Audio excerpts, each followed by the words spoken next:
Cette manifestation. Je voudrais vous dire que Rosso est le principal, en tout cas, bureau de la zone nord en termes de liquidation. Rien que pour l'année écoulée, je crois que les éléments du bureau ont recouvré des recettes de l'ordre de 6 milliards.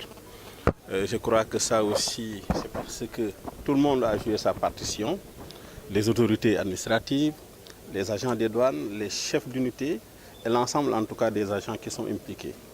Aujourd'hui donc nous sommes à Rosso pour célébrer en tout cas la journée internationale de la douane qui, comme vous le savez, commémore la session inaugurale du Conseil de coopération douanière. Et chaque année aussi, les administrations douanières se réunissent en tout cas pour discuter avec les usagers, pour en tout cas vulgariser davantage les missions de la douane. Car comme vous le savez, la douane est une administration qui travaille au service de l'État, mais malheureusement ces missions ne sont pas bien cernées.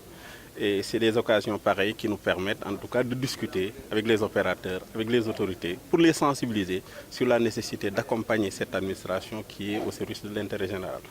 Et comme vous le savez, aujourd'hui, le thème de cette année porte sur des frontières intelligentes. Et comme vous le savez, le gouverneur l'a dit tout à l'heure, l'intelligence ne saurait en tout cas s'appliquer à des frontières qui sont des limites physiques, mais c'est en fait les personnes qui gèrent les contrôles au niveau des frontières qui doivent faire preuve de rationalité, de tact et d'intelligence pour ne pas gêner les flux commerciaux tout en exerçant de manière convenable leur mission. Et c'est la raison d'être de ce thème. Et j'ai essayé de l'expliquer. Il y a d'abord le terme sécurisation, parce que sans la sécurité, l'administration ne pourra jamais remplir convenablement ses missions.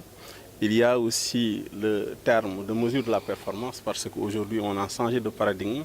Les administrations doivent être évaluées en termes d'efficacité, en termes aussi surtout de rapport par rapport en tout cas à la qualité des prestations qui sont offertes aux usagers. Il y a aussi l'automatisation des procédures, et là je crois que l'administration a fait un bond en avant. Il y a le système informatique qui est en train d'être déployé dans cette zone. Il y a aussi l'intégration des nouvelles technologies qui est aussi un aspect assez important.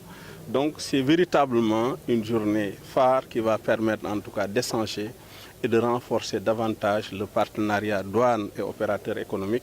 Et bien entendu, comme je l'ai dit dans mon discours, il ne s'agira pas d'ouvrir la porte aussi aux fraudeurs, parce que la confiance n'exclut pas le contrôle. Et il faut que les opérateurs jouent le jeu aussi de la transparence et de la légalité, sans lesquels il ne pourrait pas y avoir en tout cas de partenariat.